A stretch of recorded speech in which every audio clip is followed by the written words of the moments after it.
Okay, what's up, YouTubers? This is Herm Says Play to Win. I'm back with another War Thunder Ground Forces simulator battle replay. So this time in Tiger 1 on the Poland map.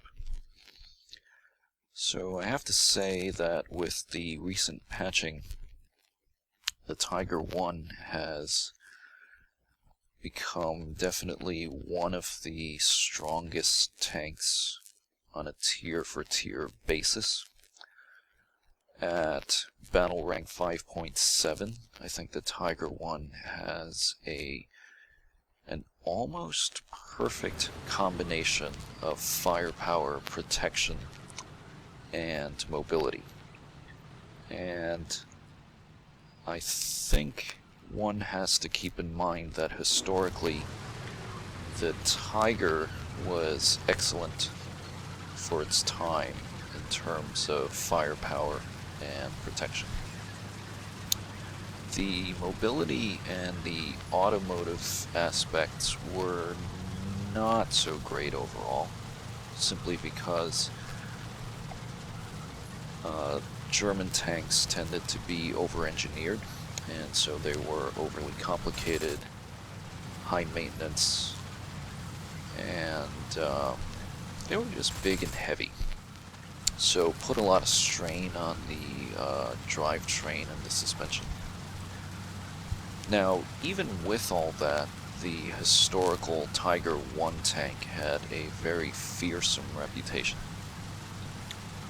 The most prolific tank aces in history were tank aces in Tiger 1 tanks because it was so formidable, even despite its automotive shortcomings. Now, if you think about that, in this game, the automotive defect issues are not being modeled at all.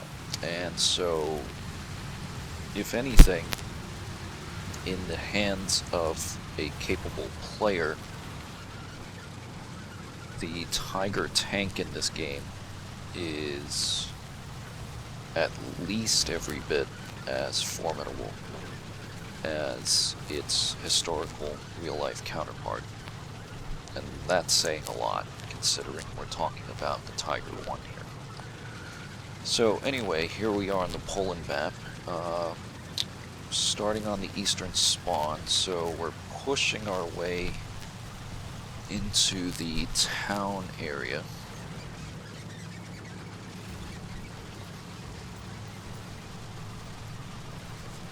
So this map is big enough that you actually have to look through the gunner's sight in order to scan for targets at long range, because the ranges are so long that you can actually spot targets visually even though they don't show up on the minimap. So I really like that aspect of playing on these bigger maps. That is, that you actually have to use your eyeballs to spot targets. Okay, so setting up on this little hill here.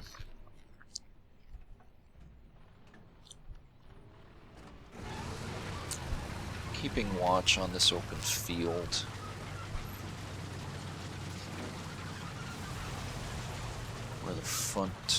Where the gun is pointing, excuse me. And so you can see at this point that there is an enemy crossing the field, and I really want to put shots on target on this guy. So it's an IS of some sort. At this point I don't really know if it's an IS-1 or IS-2. So if it's an IS-1, it's really not much of a threat at this range, simply because the penetration capabilities of the Soviet 85mm is not that impressive.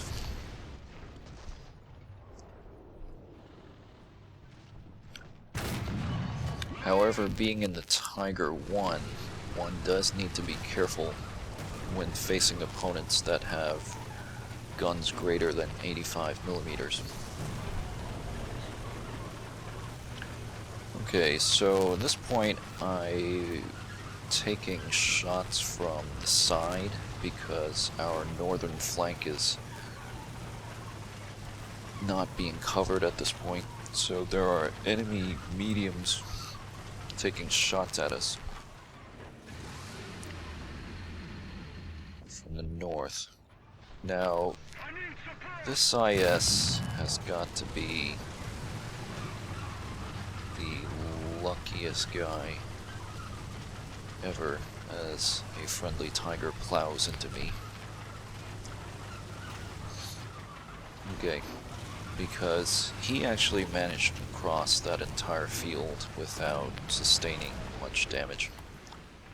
Okay, so there's enemy activity to the north here. I can see some muzzle flashes. So the important thing, one of the important things with driving the Tiger 1 is the positioning of the hull armor. So I land the first shot onto a T-34-85 and take out his entire turret crew. So he decides to book it out of there. And here we see one of the issues on this map for the Soviet side, and that is on the north there really isn't much solid cover to advance behind. I mean, essentially these two T-34s right here, as soon as they're spotted, then they're kind of dead ducks at this point. I mean, there's nowhere to hide for them, and their armor just doesn't stand up.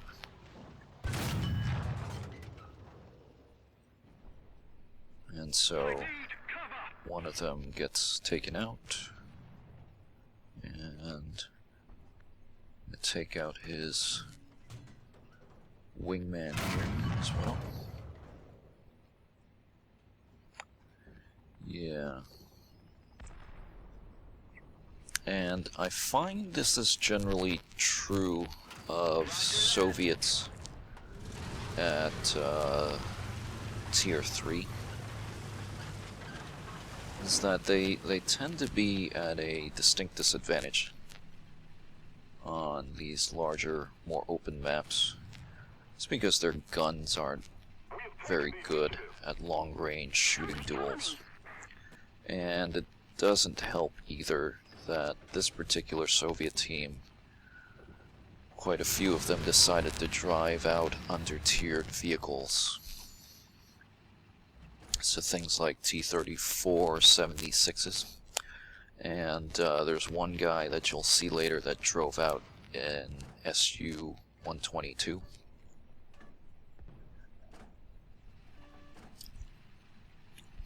I mean, I just don't understand why people would do that sort of thing. I mean, purposely drive out under-tiered vehicles. But, you know, online gaming, people do all kinds of silly things, and there you go, that Su-122 just got taken out. A Tier 2 vehicle.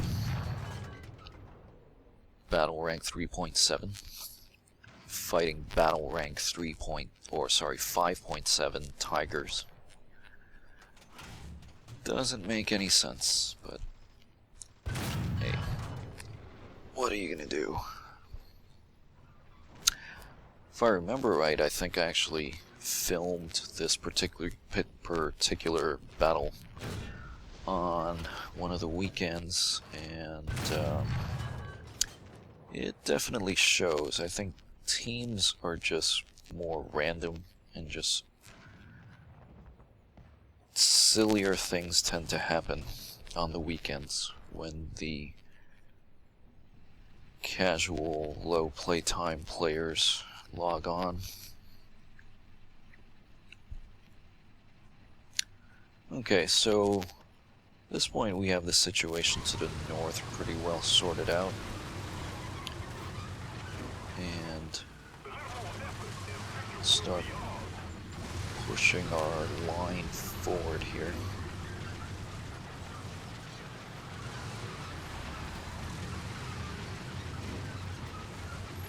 And so there you see a T-34 getting taken out. So again, this is a T-34 with the 76mm that basically hasn't got a prayer of killing a Tiger. Not at any reasonable combat range, at least. Okay, so this was the IS-1 that crossed the field previously, and so he made it into town. However, he's being surrounded and sandwiched by German tanks. And so I set this guy on fire. He apparently is new to the IS-1 because he didn't put out the fire. So I hit him again. Upper glacis doesn't penetrate.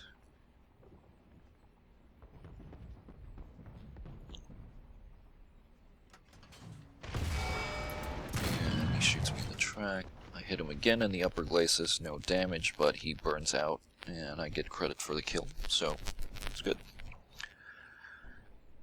Yeah, anyway, yeah, that's pretty much it for the action in this match. My team takes out the remaining enemy vehicles before I get a chance to really do much of anything. So, I'm just gonna go ahead and cut it here, and if you've watched to this point, thank you very much for watching, and I will see you on the next one.